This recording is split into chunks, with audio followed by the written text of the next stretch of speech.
Ka carekli kayu binerin. Çikin cerrınlı xokirine. Kayın binerin çıdı kavme.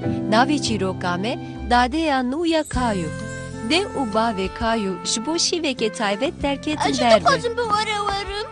Kayu, îro salvegera zewaca me ye. Yani ji bo dê û baban rojekê Lê taybet ji bo e. te û roziyê sürprîzên me yên taybet hene. Êdî dadeyeke we nû heye.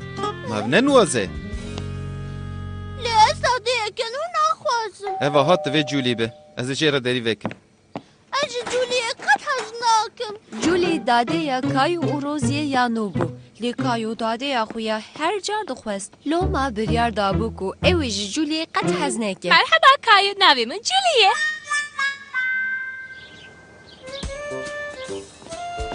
Pêlê bişkokê bike bes e.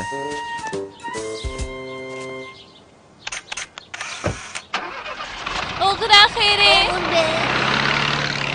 Ya we çi qas xweşik xuya dikine wisa bavê wê jî di nava qeta jî de gelek qeşeng bû. Hadi em bibêjin oğir be.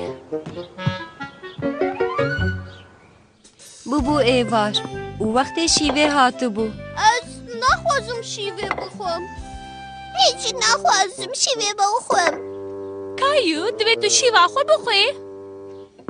Na ez şîvê naxwim. Fikrekî min ê baş heye. Dê û bavê wê ji bo salvêgera xwe şîveke taybet dixwin. Çima em jî wek wan nakin?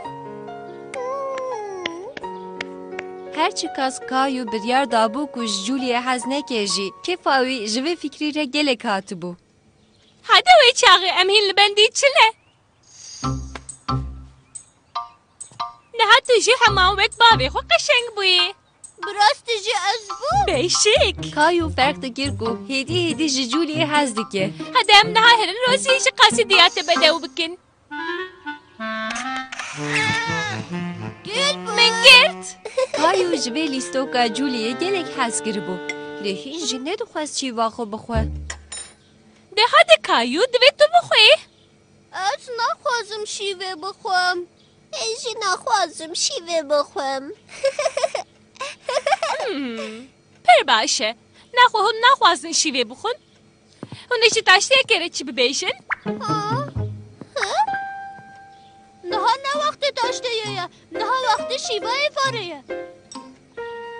Qet ne giring e. Ji nav pêvê dilê we çi bixwaze hûn her du jî dikarin bikin, temam?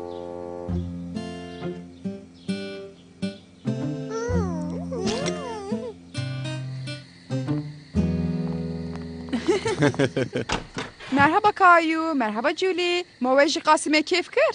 Me taştê xwardayê. Rastî jî? Başê we çima şîva xwe nexwe? Îşev nexwestin şîvê bixwin, min jî ji bo her duyan taştê amade kir. Te baş kiriye Julî. Ku tu amade bî ez te dayînim mala te. Na ji kerema xwere bavur na. Kayu bi dade ya xwe re demekî gelek xweş derbas kiribû. Loma qet nedixwest biçe. Merak neke Kayu, ez soz didim. Ez dedi demek ki her neyse de saverim te bibînim.